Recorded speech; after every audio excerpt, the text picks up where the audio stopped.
Hello दोस्तों, आज का अर्जेंट मैसेज पूरा सुनिए। कैसे हो मेरे प्रिय? क्या तुम भगवान से हर समय शिकायत करते रहते हो कि तुमने मुझे ये नहीं दिया, वो नहीं दिया? जब तुम अपनी ज़िंदगी के अधूरे पन्ने को देखते हो तो अधूरी ख्वाहिश को देखते हो तो टूट कर बिखर जाते हो। मैंने क्या क्या सोचा था और भगवान ने मुझे कुछ नहीं दिया। आज इस संदेश के माध्यम से ब्रह्मांड तुम्हारे मन में जो हजारों प्रश्नों हैं उसका उत्तर लेके आया है। और इस संदेश को तुमने अंत तक सुन लिया तो गारंटी है कि आधा भी नहीं सुन पाओगे और खुशखबरी की कॉल आ जाएगी, क्योंकि यह संदेश तुम्हारे लिए साक्षात यूनिवर्स ने भेजा है। तुम्हारी जिंदगी एक दिन प्रतिदिन अंधकार में जाती जा रही है। तुम बहुत ज़्यादा सोच रहे हो और तुम्हारी यही ओवर थिंकिंग तुम्हारे उज्जवल भविष्य को बर्बादी की ओर लेके जा रहा है। कोई तुम्हें आकर कोई बात सिखा देता है तो तुम उसकी बातों में आकर अपना ही काम बिगाड़ लेते हो, अपने से ही लड़ने लगते हो। यह तुम्हारी कैसी आदत है? जब तुम्हारा काम बनता है तो तुम खुश नज़र आते हो, लेकिन जब तुम्हें असफलता मिलती है तो तुम खुद को एक कमरे में बंद कर लेते हो, खुद को एकदम अकेला कर लेते हो और इतने मायूस हो जाते हो मानो ये तुम्हारी ज़िंदगी की आखिरी परीक्षा थी। इसलिए तो आज यूनिवर्स आपको बताने आए हैं। तुमने अपने बुरे समय में ब्रह्मांड से किया गया सवाल जो था आज आपके लिए आया है। मेरे अच्छे दिन कब आएंगे? मेरे पास गाड़ी बंगला पैसा ये सब कब होगा? मैं चारों तरफ लोगों को आगे बढ़ता देखकर थक गया हूँ। आखिर मैं आगे कब बढ़ूँगा? तो आज के संदेश में ब्रह्मांड बहुत बड़ी खुशखबरी लेकर आया है। अगर इस संदेश को तुम अंत तक सुनोगे तभी तुम्हारा काम हो पाएगा, तभी तुम्हें रास्ते मिल पाएंगे।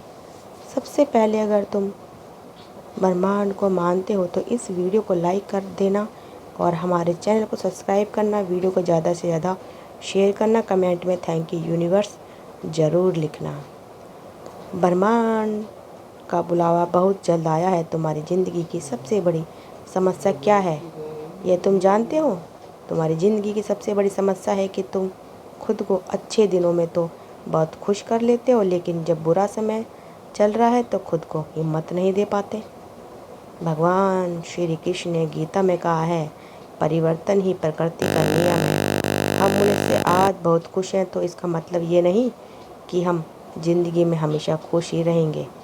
कल स्थितियाँ बदलेगी, फिर से दुख आएगा। लेकिन अगर आज हम बहुत ज़्यादा दुखी हैं तो इसका मतलब ये नहीं है कि हम बहुत निराश रहें, डिप्रेशन में रहें, ओवर थिंकिंग में रहें, क्योंकि आने वाला समय में फिर से सब कुछ अच्छा हो जाएगा। तुम्हारी सबसे बड़ी समस्या यही है कि तुम्हारे पास थोड़ा पैसा आया तो तुम खुश हो गए, तुमने किसी काम में सफलता हासिल कर ली तो तुम खुश हो गए, किसी ने तुम्हारी तारीफ़ करी तुम खुश हो गए।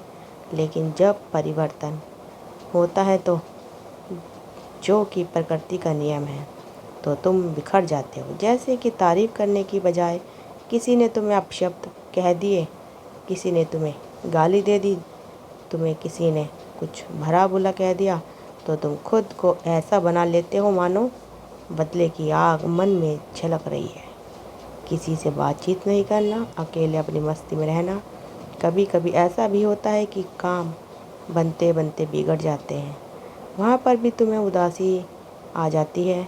कभी कभी नाम खराब हो जाता है, कभी कभी मेहनत खराब हो जाती है। तो ये अच्छा होना और बुरा होना दोनों एक सिक्के के दो पहलू हैं।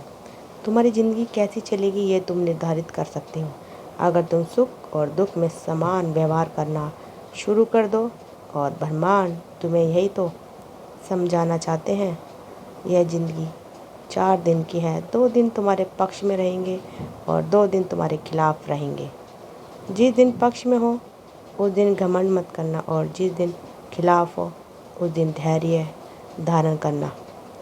तुम्हारी ज़िंदगी का असली मतलब तुम्हें समझ आ गया। शॉर्ट में अगर समझाऊँ तो ये बहुत खुशी के दिन है। बहुत अच्छा चल रहा है जीवन तो बहुत खुश हो, लेकिन अहंकार मित्र खुद खुशी का क्यों तुम्हें अपने व्यवहार को एक समान रखना है। उसी प्रकार से जब दुख आएगा तो भी खुश रहो, चेहरे पर स्माइल रखो, क्योंकि जब हम निराश रहते हैं, जब हम कमज़ोर रहते हैं, जब हम उदास मुखड़े मुँह के रहते हैं तो हमें दुश्मनों को हमें इस कदर तक देखकर बड़ा मज़ा आता है कि ये तो उदास है, ये तो बर्बाद हो गया। हमारे आस पास वाले लोग बहुत खुश होते हैं, लेकिन ब्रह्मांड तुम्हें कह रहे हैं कि सुख के दिनों में तुम खुश हो, बहुत अच्छी बात है, लेकिन दुख के दिनों में भी अपनी मुस्कान कायम रखो, क्योंकि जो लोग तुम्हें जलते हैं वो दुख के दिनों में तुम्हें मुस्कुराता देखकर अपने आप ही जलकर मर जाएंगे। लेकिन जब तुम दुख के दिनों में खुद को हिम्मत दोगे और कहोगे एक दिन फिर से सब कुछ सही हो जाएगा, तो वो परमात्मा भी तुम्हारे अच्छा समय ज़रूर लेके आएगा। लेकिन तुम क्या करते हो? तुम तो कहते हो मैं बर्बाद हो गया, मेरी तो किस्मत ही ख़राब है, हे भगवान तुमने मेरे साथ ऐसा क्यों किया। इतने परेशान हो जाते हो कि बहुत ज़्यादा डिप्रेशन में चले जाते हो, इतना ज़्यादा सोचने लगते हो, लोगों की इतनी परवाह करने लगते हो कि शर्म के मारे टूट जाते हो। ऐसी परिस्थिति में तुम्हें खुद को समझाना है कि ये जो 4 लोग हैं ये तुम्हें खाने को नहीं दे रहे, ना ही पीने को दे रहे, ये केवल तमाशा देखते हैं। ये तो तुम्हारी ज़िंदगी है, ये खेल का मैदान है। अगर इसमें खिलाड़ी बनकर उतरोगे तभी तो हार पाओगे या जीत पाओगे, या तो 0 पर आउट हो जाओगे या सेंचुरी लगा दोगे, अर्थात कभी बहुत प्रसिद्धि पाओगे, बहुत नाम कमा लोगे, तो कभी कभी बदनामी हो जाएगी। लेकिन खिलाड़ी बनकर उतरोगे तो कुछ हो सकता है। अगर दर्शक के समान रहोगे तो ताली बजाने के अलावा कुछ नहीं पाओगे। इसलिए ब्रह्मांड तुम्हें कह रहा है कि कभी कभी हम प्रयास करते हैं, हम असफल हो जाते हैं तो घबराना नहीं है। हमारा बुरा वक्त चल रहा है तो घबराना नहीं है। ज़िंदगी में मुश्किलें दौर चल रहा है तो घबराना नहीं है, क्योंकि सब कुछ अच्छा होने वाला है, सब कुछ असीमित है, आने वाला है, कल में फिर से स्थिति बदलेगी और सब कुछ अच्छा हो जाएगा। यही सोचकर खुद को हिम्मत देनी चाहिए और मुसीबत के दिनों में पागलपन करने के बजाय अफरा तफरी मचाने के बजाय धैर्य रखना चाहिए, क्योंकि बाबा कह रहे हैं उस इंसान की ताकत का मुकाबला कोई नहीं कर सकता जिसके पास धैर्य की शक्ति होती है, जिसके पास प्रेंशन होता है, जिसको ये मालूम होता है कि कुछ समय अगर रुका, कुछ समय शांत रहूँगा, अंडरग्राउंड रहूँगा तो 15-20 दिनों में सब कुछ, महीने में फिर से सब कुछ अच्छा होने लगेगा, क्योंकि परिवर्तन होगा। परिवर्तन प्रकृति का नियम है। हमें बस इस बात को स्वीकार करने की आदत डाल लेनी चाहिए। हर हालात में खुद को प्रसन्न रखना चाहिए। अगर संदेश पसंद आया हो तो लाइक करिए, साथ में चैनल को सब्सक्राइब करिए और वीडियो को ज़्यादा से ज़्यादा शेयर करते रहिए। आप सबका दिल से बहुत बहुत धन्यवाद। मिलते हैं अगली नेक्स्ट वीडियो में। धन्यवाद दोस्तों, वीडियो को शेयर करिएगा।